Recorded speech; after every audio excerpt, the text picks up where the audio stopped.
ስትገፋ ከጎን የሚቆምልህ እግዚአብሔር ነው። ስትናቂ ከአንቺ ጋር የሚሆን እግዚአብሔር ነው። ምክንያቱም እግዚአብሔር ከግፉዋን ጋር አለ። የተረሳውን የሚያስታውስ እግዚአብሔር ነው።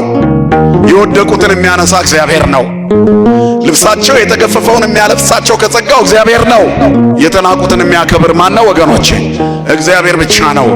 እስር ቤትም እግዚአብሔር ከዮሴፍ ጋር ነበረ። ያስቀመጠውን የማይረሳ ጌታ ካንቺ ጋር ነው። በኑሮ አዘቅት ውስጥ ወድቀሽ ይሆናል። በጭንቀት ታፈነሽ ይሆናል። ዙሪያው ገደል ሆኖብሽ ይሆናል። ሁሉም ቤት ግን ጩኸት አለ። ሁሉም ቤት ግን ጭንቀት አለ። ሁሉም ሰው ጥያቄ አለው። እግዚአብሔር በዚህ ፈተና ውስጥ ግን አሻግሮ የምትተርኪበት ቀን ይሰጥሻል። ስሙ የተመሰገነ ይሁን። ብዙ ጥያቄዎች አሉ።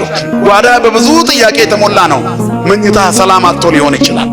ማዕድህም በፍርሃት የተሞላ ይሆናል። የሥራ ቦታም ላይ ብዙ ፍርሃትና ጭንቀት አለ።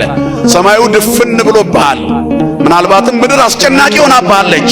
ዙሪያው ገደል ሆኗል። እግዚአብሔር ግን ካንተ ጋር ነው። የትም ብትወድቅ ያለህበት የቆሸሸ ስፍራ ለሱ አይሸተውም። ፀሐይ ቆሻሻ ላይ ብታርፍ ትቆሽሻለች? ንገሩኝ እስቲ። እግዚአብሔር የትም ቢመጣ አይቆሽሽም። ፀሐይ ነው። ክብርና ምስጋና ለስሙ ይሁን። ሎቱ ስብሐት። እግዚአብሔር የትም ቢመጣ የኛ እድፍ አይነካውም። ንጹሕ ባህሪ ነው። ስለዚህ ኃጢአተኞችን ይወዳል። ያለህበት የኃጢአት አዘቅት ውስጥ ገብቶ አፍንጫውን ሳይዝ አንተን ስቦ ያወጣሃል። በቁስልህ ጠረን አፍንጫውን አይዝም። ሸተትከኝ አይልህም። የፍቅር አባት ነው ያለን።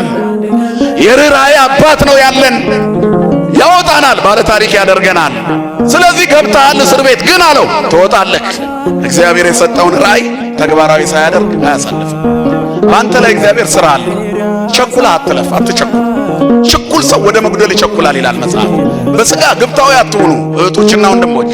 እግዚአብሔር በእናንተ ላይ ይሠራል። ወደ ምድር ለከንቱነት አላመጣንም።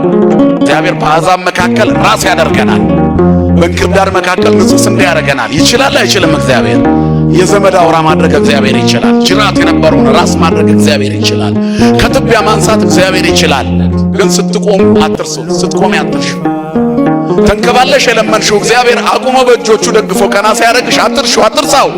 ሲተው ተመልሰህ ትፈተፈታለህ። ተመልሰህ አትነሳም። እግዚአብሔር ከጣለ እግዚአብሔር ትቶት ወድቆ የተነሳ የለም። እግዚአብሔር አንስቶት ደግሞ የወደቀ የለም።